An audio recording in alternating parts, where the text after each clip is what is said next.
MLA ஆனு ஒரு மாதிரி, அமைச்சரான ஒரு மாதிரிலாம் அப்படியே கிடையாது.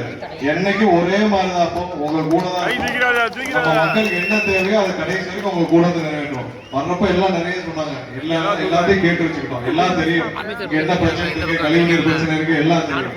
இங்க நான் அவனியாபுரம் வர்றப்ப ஒரு முக்கியமான விஷயத்த சொன்னோம். நம்மளுடைய அவனியாபுரம் ஜல்லிக்கட்டு இந்த வருஷத்துல இருந்து ஜல்லிக்கட்டு நீங்க போன வருஷம் எல்லாம் பார்த்துருப்போம். பார்த்தா ஒரு அமைச்சர் மேலே ஏறி உட்கார்ந்துருப்பார். அவருடைய சொந்தங்கள், அவருடைய பந்தங்கள், அவருடைய நிர்வாகிகள் எல்லாம் இருப்பாங்க. அவங்க தான் நின்று ஏதோ ஜல்லிக்கட்டே கண்டுபிடிச்ச மாதிரி இருப்பாங்க. இனிமேல் அப்படிதான் இருக்காது. பொதுமக்கள் நீங்க தான் மேல இருப்பீங்க, நாங்கெல்லாம் கீழே இருப்போம். இதை நான் பிரச்சாரத்தையே சொன்னோம்.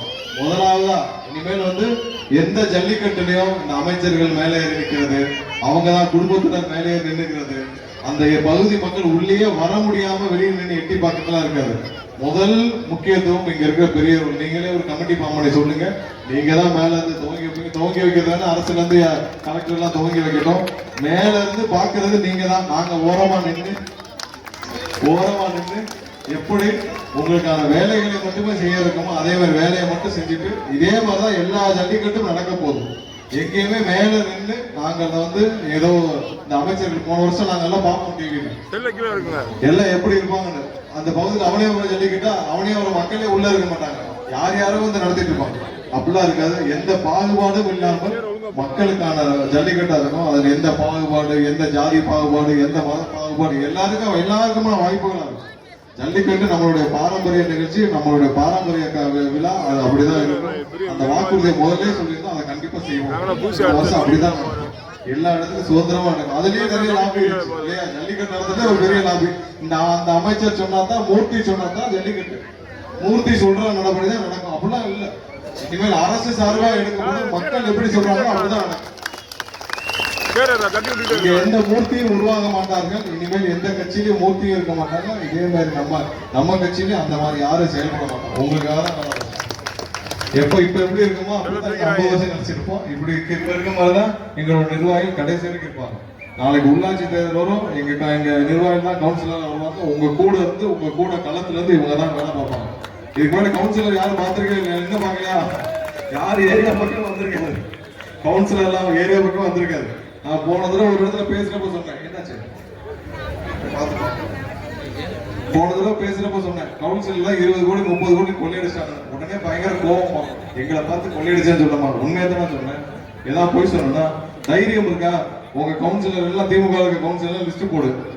4 வருஷத்துக்கு முன்னாடி 5 வருஷம் முன்னாடி என்ன சொத்து பட்டியல் வச்சிருந்தீங்க, இப்ப என்ன சொத்து பட்டியல் வச்சிருக்க? தைரியம் வந்தா வெளியிடு.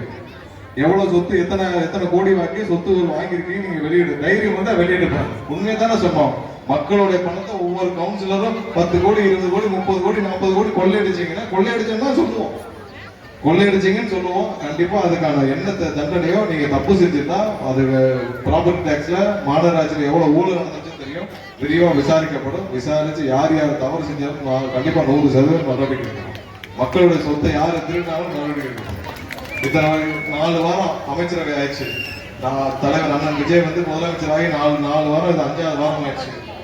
எப்படி இருக்குன்னா அவை தலைமைச் செயலகம் இது அங்க எல்லாம் வந்து வர்றதே பாத்தீங்கன்னா காலையில அவ்வளவு கூட்டம் வருது. எல்லாம் பொதுமக்கள். இன்னைக்குதான் பொதுமக்கள் வந்து தலைமைச் செயலகத்துக்குள்ள வராங்க. வந்துட்டு ஒவ்வொருத்தரும் அந்தந்த அமைச்சரை பாக்குறாங்க, சந்திச்சு பேசுறாங்க.